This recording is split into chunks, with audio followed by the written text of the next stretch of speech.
An annual festival in the world's highest city. The rainy season of the High Plain Festival has been a Tibetan tradition for centuries. Every year, thousands come from across the Tibetan uplands to celebrate here in the city of Nagqu and to compete in a horse festival 4.5 kilometers above sea level. This is a public event, so Chinese government officials preside. They take the place of the spiritual leaders who once governed here. Now devotion to the state is something more evident. A formal part of the celebrations, a political rally. 3 generations of Chinese leadership remembered.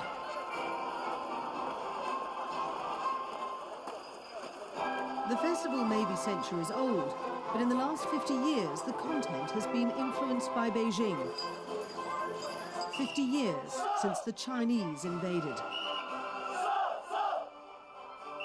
Riot police with modern equipment on display at a traditional celebration.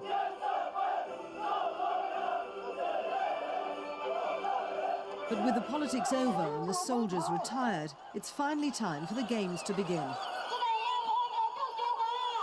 For the first time in years, foreign journalists have been allowed to film the festival, thanks to a public relations push by a Chinese government eager to win respect for its role in Tibet. Beijing organised a rare tour of Tibet for a collection of international media. They were brought here to the home of Ba Seng, who raises sheep, goats and yaks and flies a Chinese flag from his roof.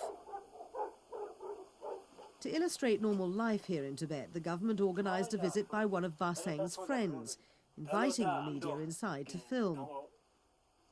Traditional food is on show, but also in a display cabinet, a photograph of an enemy of the people, the Paba Lama, a Tibetan religious exile. Karmapa is a widely admired and respected living Buddha in the Tibet area. Though he's now abroad, we have not heard anything about him acting against our motherland and our nation, so we still worship him and believe in him according to the religious customs. Across Tibet, many people feel torn between loyalties. This carpet factory was set up with government support. Officially, it's owned by its workers who reproduce traditional designs for private sale. They now have regular employment, but are still paid less than $20 a week. Because my education is not very good, it's not easy for me to find another job. This much is good for me for now. Beijing is also building the first railway line to Tibet. They call it an economic lifeline which will bring investments and tourists. But those who dispute China's rule of this mountainous region say it's just another instrument of imperialism and control. But what of the people working at this traditional medicine factory in the capital, Lhasa? They were given jobs by a Beijing government which says it's eager to nurture Tibet's burgeoning businesses and make them an integral part of the galloping Chinese economy. When you're taken off the street and given work, it can be hard to argue with your government, even if it's criticized for crushing Buddhism. Our government attached great importance to the development of our Tibetan medicine factory and to drawing up the guidelines for the future work of our factory. We will try our best efforts to work on the new projects which include research, production and sales, as well as the protection of Tibetan medicinal herbs and plants.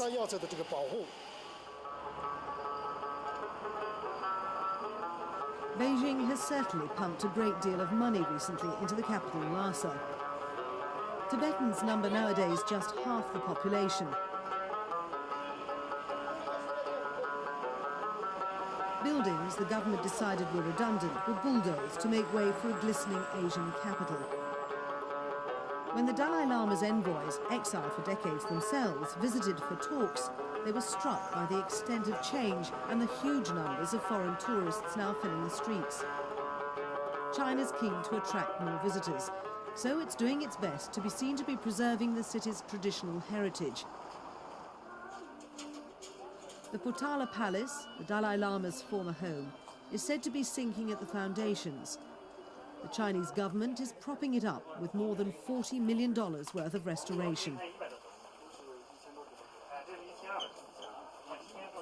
Insects and rot are also problems, so television cameras are being used to investigate apparent trouble.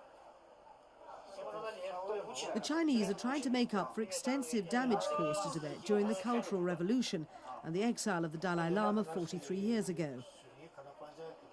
To many tourists, the political history of this region can be as fascinating as the older culture. The Dalai Lama says developing tourism in Tibet amounts to cynical exploitation designed to undermine the region's traditions. It hasn't disappointed me. I've always wanted to come here, and it's better than I expected. Magic.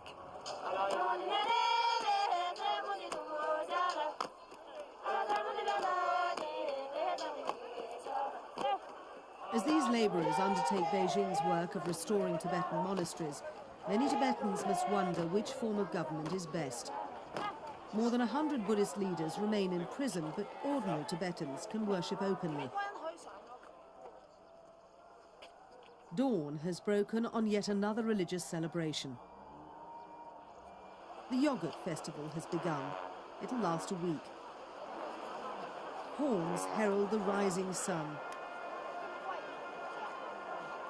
And thousands of Buddhists pay homage at the great silk tangka. The faithful call it the largest such image in the world, the seated Buddha, Gautama Siddhartha, the founder of Buddhism.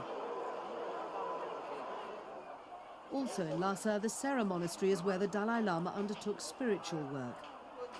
As head of the most powerful monastery in the land, he assumed the role of overall spiritual leader. Buddhists believe in reincarnation. These are representations of the Dalai Lama's former lives. The only one absent is the living version, branded an enemy of the state and living in northern India. Beijing has itself appointed the head of the other major monastery here, and the Chinese government seems unlikely to be changing its grip soon. Officials are clear on that.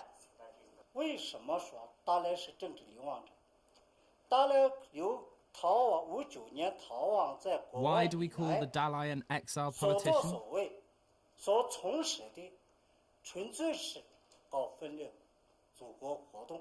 Since the Dalai fled abroad in 1959, what he has been doing is purely conducting activities to split our motherland and subvert our country.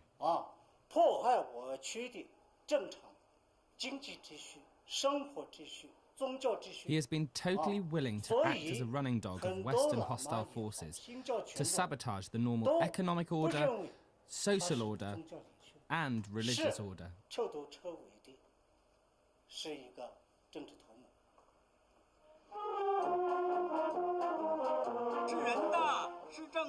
Buddhism, like most religions, preaches peace.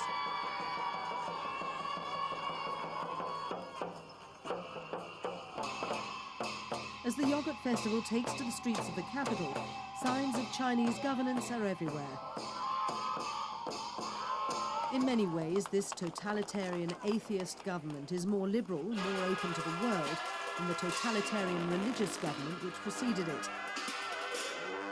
Either way, the people of Tibet are forced to dance for their masters, for now under the firm and unwavering control of the bureaucrats and politicians far away in Beijing.